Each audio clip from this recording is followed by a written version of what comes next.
A simple family trip that didn't cost much, but gave us everything. Sometimes, happiness doesn't come from spending big bucks or flying across the world. Sometimes, it's just a short drive, a few green trees, a little laughter, and the people you love most. Last weekend we decided no fancy plans, just go. No tickets, no hotels, just us and the road ahead. It was me, my wife, and our little one in the back seat, holding his favorite toy like he was going on a space mission. We had no real destination, just the idea of somewhere new and somewhere near. As we drove out of town, nature took over.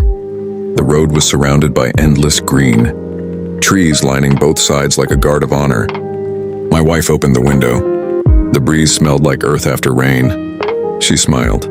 I swear, in that moment, I felt like the richest man alive. We passed a big construction site, a new highway, I think.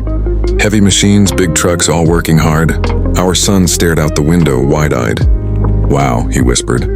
To him, it was a city of giants being built. To us, just another reminder how fast things change. Then we found it, a place called Forest. We'd never heard of it, just followed a small sign on the road. No ticket booth, no fancy gates, just open space, laughter, trees, and joy. It was crowded, but in a good way. Families laying out mats, kids running wild, tiny bikes zigzagging through the trees. My son joined in within seconds, making friends he'd forget by tomorrow. But remember for a lifetime. We sat on the grass watching him run and laugh. We didn't say much. We didn't have to. She leaned on my shoulder and said, "We should do this more often." I nodded because she was right. On the way back, we crossed a small bridge, half under repair. We drove slowly. Below us, a narrow river cut through green rice fields. It looked like a painting. I stopped the car just after the bridge, stepped out and took it all in.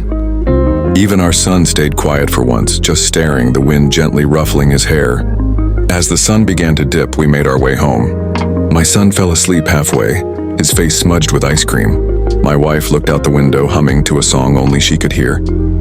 We didn't spend much, didn't buy souvenirs or line up for rides, but somehow, this trip felt complete. If you're waiting for the perfect time, the perfect budget, or the perfect destination, stop.